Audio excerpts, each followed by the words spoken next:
I see so many women today.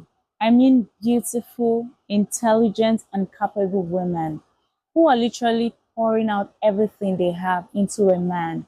And I mean everything, their time, their energy, their personality, their peace of mind. Some of them are even shrinking themselves, changing what they like, pretending to love the things that they hate, becoming whatever they think this man wants them to be, all in the name of I want to get married. And look, I understand. I understand the desire. Marriage is a beautiful thing. Companionship is a beautiful thing. But sis, the way you are going about it is working against you. Because here is the truth nobody wants to say out loud. The more you chase a man, the more he pulls away from you. The more you make yourself available to him, the more he takes you for granted. Not because he's a bad person necessarily, but because you have removed the one thing that was supposed to make him work for you. You took away his chance to pursue you. You took away the process that would have made him value you. And then you get into marriage wondering why your man does not appreciate you. It's because he never had to earn you in the first place. So today I want to talk about what you should be doing instead of chasing a man. Because your time is too valuable to be spent running after somebody. And honestly, when you start doing these things, you will not even need to chase him. He will be the one turning around looking for you. Hi everyone, my name is Nelly. Welcome to my own corner of the internet. If you have not subscribed to this channel, now is the best time to do so. And don't forget to put on the bell notification so that you can get instantly notified whenever I upload a new video. On this channel, I talk all things marriage, relationship, and becoming the woman you were meant to be. Join the family if this is something you love. So without wasting much time, let's get right into the video. The first thing to do instead of chasing a man is to work on your spirituality. I am not about to stand here like I'm the most righteous person in the room, because honestly, I'm not. But I will tell you this, everything in life has a spiritual foundation. And when it comes to marriage specifically, you will feel the truth in ways that will shake your foundation. You see those strong, lasting, and harmonious marriages that you see and admire. Those kinds of marriages does not just consist of two people. They consist of three people: God, the man, and the woman. And if God is not in the foundation of your marriage is going to struggle in ways that will surprise you, in ways that love alone cannot fix. So before you even think about going into a relationship, before you even think of settling down, you need to be rooted in God. You need to be grounded spiritually. Hold on to God tightly. Ask God to give you discernment, because discernment is the one thing that will save you from a lot of heartbreak. Ask God to give you the kind of discernment that will help you see clearly, so that you will not be out there chasing the wrong man with everything that you have. So that when the right person actually shows up, you will be able to recognize him. Because let me tell you, a lot of women have missed the right person because they were too busy chasing the wrong one. So start with being grounded spiritually, because that is the foundation of everything else. The second one is know what you want in a man. I know that this one sounds obvious, right? But it really is not obvious, because most women, if you ask them what they want in a man, their answer is always, I want a man who loves me. I want a man who has money. And honestly, there is nothing wrong with that. But I want to let you know that love is not enough to sustain a marriage.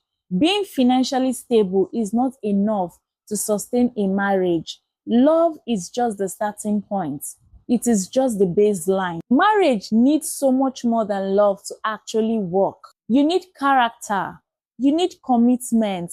You need compatibility in how you handle money, in how you handle conflict, in how you raise children, in how you practice your faith. You need to know whether the person you're choosing will stand by you when life gets hard, because it is really going to get hard. You need to know whether that partner you are chasing is responsible, whether he is faithful, whether he is someone whose values actually align with your own. If you're going into marriage because you love a man and you have not thought past that stage, you are going to be blindsided. I am saying this not to scare you, but I am saying it because I have seen it happen too many times. So sit down, write it out if you have to.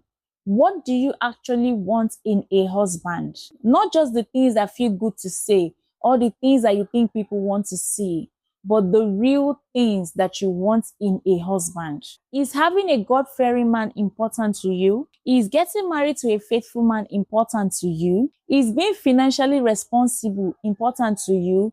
Is being emotionally available important to you?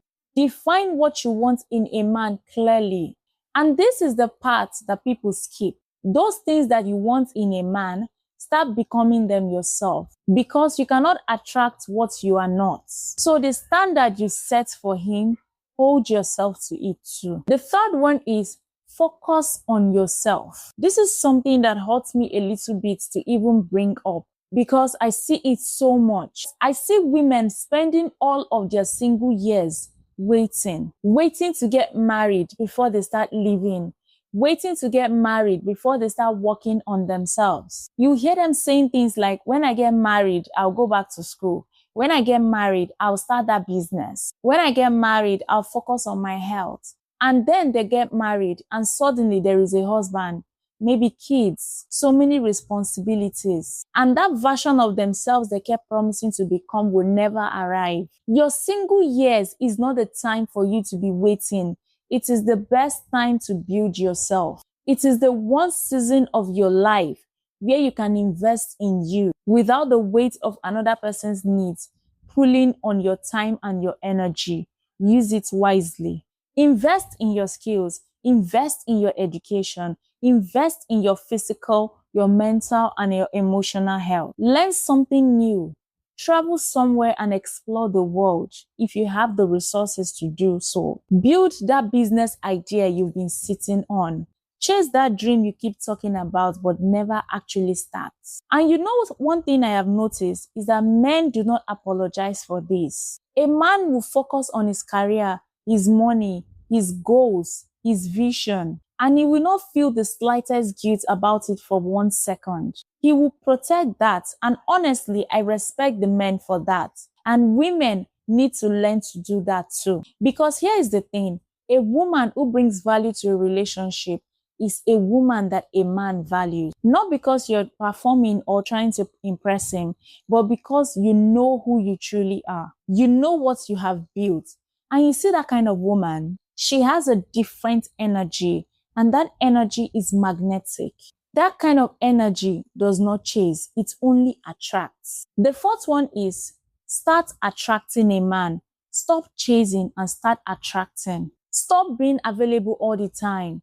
Stop being the one who is always reaching out first. Stop being the one who is always testing him first, always calling first, always making the effort while he sits back and receives it. You see, that energy you're giving out is actually communicating something to him. That energy is telling him that he doesn't have to work for you because you already handed yourself over on a cheap plate. Pull back. Set your boundaries clearly. Know your non-negotiables and let him know them as well. You don't need to make a big announcement about it. You just need to live by them. Because the right man, the man who is actually serious about you, he will see those standards you have set. He will feel those boundaries. And guess what? He will rise to them. A man who truly wants to keep you will meet you where you have set the bar. And the men who don't are actually doing you a favor by showing it to you early. Use your femininity. Your softness is not a weakness. It is power. Your ability to hold space, to be warm, to be grounded, to be present. That is attractive. That is what draws people close to you. You don't have to chase. You just have to be. And I want to leave you with this. You should be the one doing the choosing, not the one doing the chasing. You are not a consolation prize. You are not someone who should be auditioning for a man's attention. You are the prize. So start acting like it. Stop running after something that should be running after you. Do the work on yourself.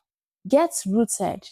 Know what you want in life. Build your life and watch how differently things will begin to move for you. All right, that's what I have for you today. If this video spoke to you, let me know in the comments. Share it with a woman who needs to hear it, and I will see you in the next one.